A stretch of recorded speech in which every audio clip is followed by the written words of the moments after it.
Semoga yang subscribe diberikan rezeki melimpah dari jalan tak terduga.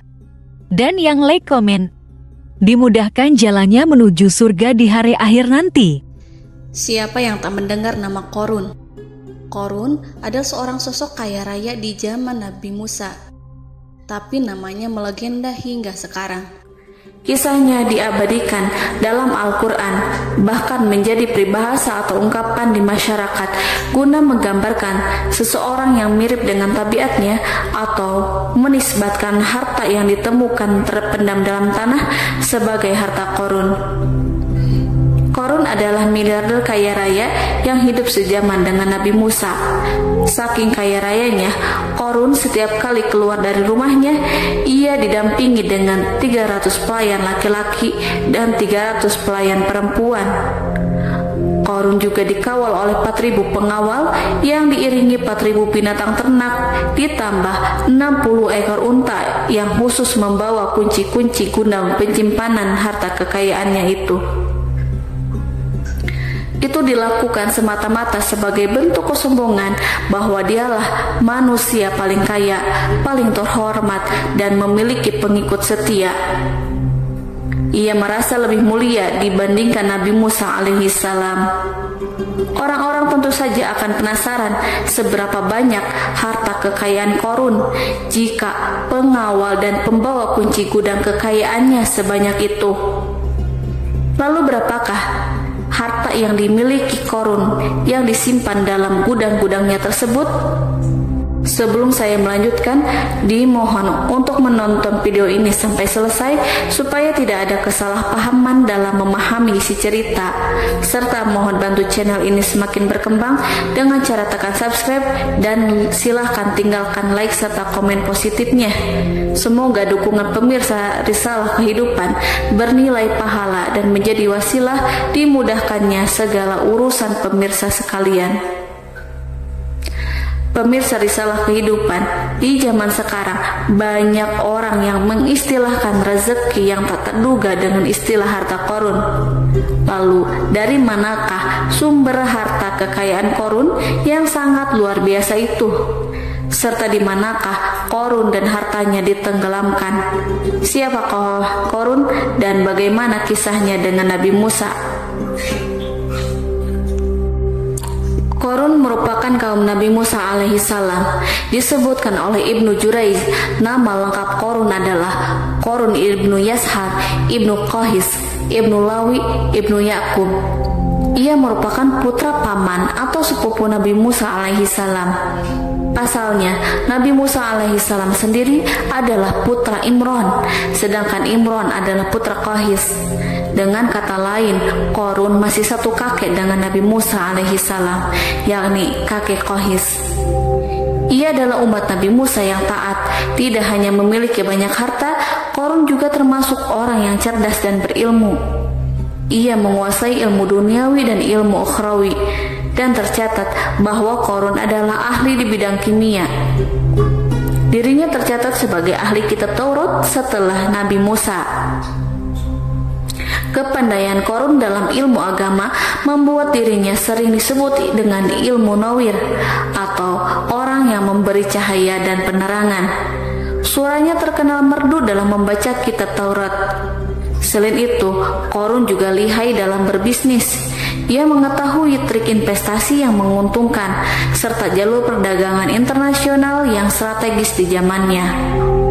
Kekayaan Qorun begitu banyak sebagaimana tercatat dalam surat Al-Qasas ayat 76. Sesungguhnya Qorun termasuk kaum Musa, tetapi dia berlaku aniaya terhadap mereka. Kami telah menganugerahkan kepadanya pembendaharaan harta yang kunci-kuncinya sungguh berat dipikul oleh sejumlah orang-orang yang kuat. Dalam riwayat Khaisamah disebutkan, untuk mengangkut kunci gudang kekayaan Qorun dibutuhkan 60 bigol atau sejenis kuda kecil. Ukuran kuncinya sebesar jari, bahannya terbuat dari kulit dan setiap kunci digunakan untuk satu gudang. Maka keluarlah Qorun kepada kaumnya dalam kemegahannya. Para ulama tafsir menjelaskan, Korun keluar dengan baju mewah diiringi dengan 300 gadis berbaju merah dan 4.000 kendaraan kuda. Tak heran iring-iringan Korun itu mengundang decak kagum mereka yang gandrung terhadap harta kekayaan. Sebagaimana yang terekam dalam Al-Quran, moga-moga kiranya kita mempunyai seperti apa yang telah diberikan kepada Korun. Sesungguhnya ia benar-benar mempunyai keberuntungan yang besar. Quran Surat Al-Qasas ayat 79. Namun tak sedikit kaumnya yang mengingatkan, dan ingatlah ketika kaumnya berkata, janganlah engkau terlalu bangga. Sesungguhnya Allah tidak menyukai orang-orang yang terlalu membanggakan diri atau disebut farihin. Sebagian ulama menafsirkan istilah farihin di sana juga berarti takabur atau zolim, berbuat kerusakan, arogan, dan tidak mau bersyukur terhadap nikmat. Korun dikisahkan memiliki ribuan gudang yang berisikan emas dan perak. Bila keluar rumah, Korun selalu berpakaian mewah dan dikawal oleh 600 pelayan. Ia diiringi 4.000 ekor kuda dan 60 ekor unta yang membawa kunci-kunci gudang kekayaannya. Namun sayang seribu sayang, Korun kemudian membangkang pada Nabi Musa dan menjadi pengikut setia Fir'aun. Mengenai dari mana asal-usul kekayaan Korun, ada beberapa riwayat yang memberitakan tentang asal-usul kekayaan Korun tersebut. Sumber pertama menyebutkan bahwa jauh sebelum memiliki kekayaan, Korun hanyalah seorang lelaki miskin yang tidak mampu menafkahi keluarganya sendiri. Anaknya sangat banyak. Lalu suatu hari ketika Korun datang kepada Nabi Musa, ia meminta Nabi Musa alaihissalam untuk mendoakannya agar Allah memberikan harta benda yang banyak. Korun juga meminta Nabi Musa mengajarinya ilmu kimia dan ilmu-ilmu kehidupan lainnya. Korun dikenal sebagai orang yang soleh dan mengikuti ajaran Ibrahim dengan baik, sehingga tanpa pikir panjang Nabi Musa alaihissalam menyetujui permintaannya. Allah Subhanahu wa Ta'ala mengabulkan doa Nabi Musa. Korun diberikan kecerdasan luar biasa dan menguasai ilmu yang telah diajarkan kepadanya. Korun menguasai teori dan praktik pembuatan emas permata dan beragam perhiasan mewah lainnya. Ia juga pakar dalam ilmu arsitektur, rancangan bangunan, penataan kota, dan lain sebagainya. Tidak lama setelah itu, hidupnya berubah. Korun pun hidup dengan bergelimbang harta. Ribuan gudang yang dimilikinya penuh dengan emas dan perak. Namun sayangnya, keberuntungan yang didapatkannya membuatnya gelap mata. Korun mulai hidup dengan penuh pamer, keangkuhan, dan penuh kesombongan. Kekayaan yang telah diberikan oleh Allah Subhanahu wa Ta'ala membuatnya lupa dengan Sang Maha Pemberi. Korun merasa lebih terhormat dan mulia dibandingkan Nabi Musa. Ia pun akhirnya membelot dan durhaka pada Nabi Musa. Ia mengingkari janji-janjinya dahulu dan beralih menjadi pengikut Fir'aun yang setia. Loyalitas Korun terhadap Fir'aun membuatnya diangkat menjadi kepala mandor yang membawahi ribuan pekerja. Dikisahkan bahwa Korun bersikap semena-mena terhadap para pekerja. Ia tega memotong upah mereka. Ia melakukan korupsi demi membangun istana dan kemegahannya sendiri, dan untuk membangun gudang-gudang penyimpanan harta yang telah ia kumpulkan jauh-jauh hari. Ketika datang perintah zakat, Nabi Musa alaihissalam pergi menemui Korun dan memerintahkannya mengeluarkan zakat sebesar 1 dinar dari setiap 1000 dinar, 1 dirham dari setiap 1000 dirham, 1 kambing dari setiap 1000 kambing, dan seterusnya. Setelah Korun menghitung seluruh hartanya, ternyata jumlah zakatnya sangat besar. Kekikirannya pun mulai menghalangi hatinya untuk mengeluarkan zakat. Korun enggan membayar zakat ketika Nabi Musa alaihissalam menagih zakat yang diperintahkan oleh Allah untuk ditunaikannya. Ketika Korun diminta zakat, ia langsung marah dan tidak memberikan sedikit pun kekayaannya. Dia berpikir bahwa harta kekayaan yang dimilikinya didapat dari hasil kerja dan usahanya sendiri, dan tidak ada kaitannya dengan siapapun, termasuk Allah Subhanahu wa Ta'ala. Janji Qorun untuk lebih taat beribadah dan membantu sesama jika diberi kekayaan oleh Allah dilupakannya. Dia mempergunakan kekayaannya tersebut dalam kesesatan, kezaliman, dan permusuhan, sehingga membuatnya menjadi sombong dan terlena. Orang-orang beriman pada masa itu sering menasehati Qorun untuk bersyukur atas nikmat yang Allah berikan kepadanya, tetapi dia tidak mengindahkan nasihat tersebut. Dari sikapnya tersebut sudah jelas bahwa Qorun tidak membutuhkan nasihat kebenaran, bahkan merasa tidak takut dengan ancaman Allah, sebab Qorun merasa sudah memiliki segalanya. Qorun merasa dirinya hebat dan pintar serta punya banyak pengikut setia, punya banyak pengawal dan merasa aman karena dekat dengan Raja Fir'aun. Qorun berkata, "Sesungguhnya aku mendapatkan harta ini karena ilmu yang ada padaku." Qorun sangat sombong. Ia merasa hartanya didapatkannya sendiri tanpa campur tangan dan kehendak Zat yang Maha Kaya, yakni Allah Subhanahu wa Ta'ala. Apakah Qorun lupa ataukah ia tidak tahu bahwa Allah telah membinasakan orang-orang sombong sebelumnya, yang bahkan lebih kuat darinya, yang lebih kaya darinya, yang lebih banyak pengawalannya, lebih kokoh dan tak terkalahkan dibanding dirinya? Karena terdorong sifat kikir dan angkuh, maka Qorun membuat rencana untuk melakukan tipu daya agar dia terlepas dari kewajiban membayar zakat. Dia ingin menjatuhkan nama baik dan citra baik Nabi Musa alaihissalam. Kemudian dia mengumpulkan tokoh-tokoh konglomerat Bani Israel. Ia berkata kepada mereka, "Wahai saudara-saudaraku, terhadap apa yang diperintahkan Musa untuk membayar zakat, apakah kalian akan mematuhinya? Sekarang dia hendak mengambil harta yang ada di tangan kalian, maka pikirkanlah suatu cara untuk menghindari perintahnya." Para pembesar-pembesar yang dipanggil kemudian menjawab, "Wahai paduka Qorun, engkau lebih besar daripada kami. Kami akan melakukan apapun yang kau inginkan."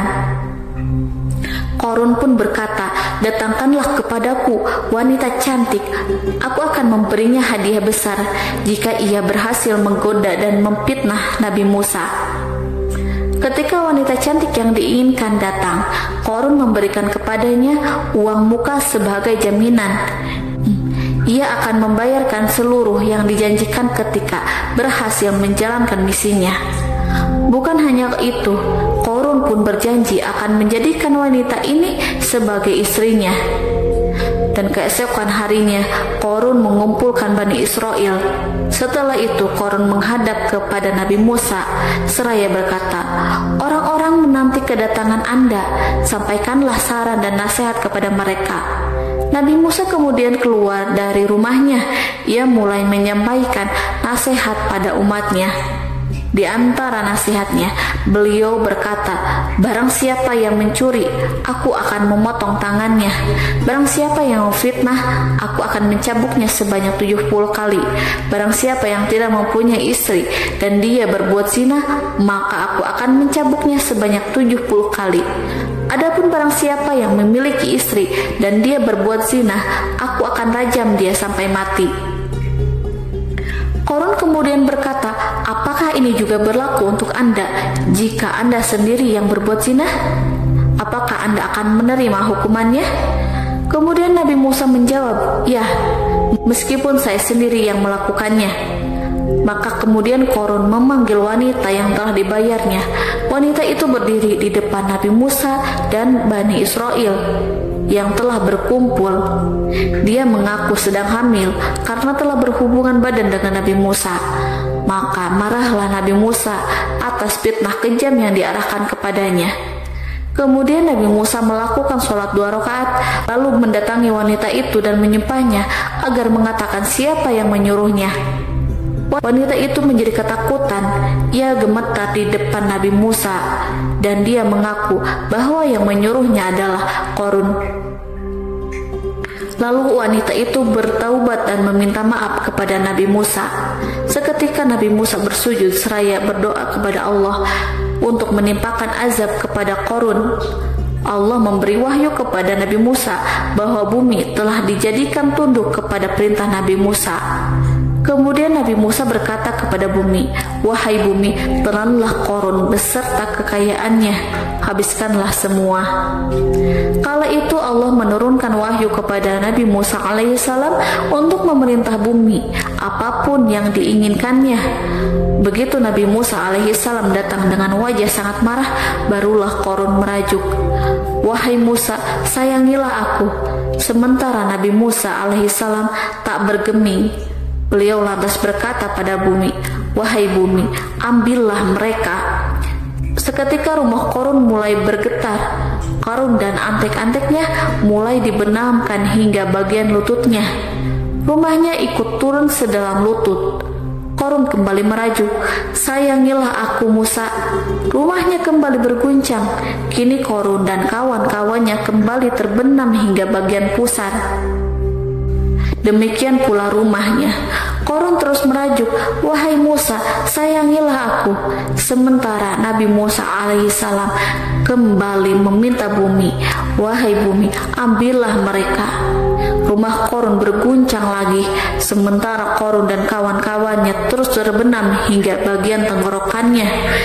Demikian pula rumahnya. Qarun lagi-lagi menjerit, "Wahai Musa, sayangilah aku."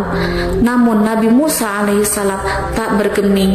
Beliau terus meminta bumi menelannya, hingga akhirnya Qarun dan kawan-kawannya hilang seluruhnya di telan bumi. Tak lama setelah itu Allah pun berkata, "Wahai Musa, apa yang membuatmu bersikap demikian? Padahal demi kemuliaanku, andai dia Qarun berdoa kepadaku, niscaya aku akan rahmati. Maka kami benamkan dia beserta rumahnya ke dalam bumi, maka tidak ada baginya satu golongan pun yang akan menolongnya selain Allah, dan dia tidak termasuk orang-orang yang dapat membela diri." Quran Surat Al-Qasas ayat 81. Lalu di manakah lokasi ditenggelamkannya Qarun beserta harta bendanya? Konon berdasarkan kepercayaan beberapa masyarakat setempat, Qarun ditenggelamkan di sekitar sungai atau danau Moris yang terletak di kota Fayum, negara Mesir. Qarun konon mendirikan istana dan di tempat itu pula ia ditenggelamkan. Dahulu Qarun berkeinginan membangun sebuah istana, namun tidak diizinkan oleh Fir'aun jika istana itu dibangun di samping istana Fir'aun. Terlebih Qarun juga tidak ingin membangun istana di tengah pemukiman Bani Israel yang terletak di tanah Jasan. Fir'aun pun memberikan tanah di wilayah Fayum. Kemudian di tepi sungai Fayum inilah Qarun membangun istananya yang megah dan di dalamnya membangun Al-Kunuz atau gudang penyimpanan harta berisi emas dan perak. Salah satu bukti arkeologis yang dapat dijumpai di lokasi tersebut adalah runtuhan bangunan yang diduga sebagai tempat tinggal Qarun yang berjarak sekitar 2 km dari Danau Qarun. Menurut beberapa sumber, bangunan yang masih berdiri kokoh tersebut adalah benteng yang dibangun oleh Qarun. Namun, ada juga yang mengatakan bahwa bangunan tersebut adalah tempat tinggalnya. Wallahu a'lam bishawab.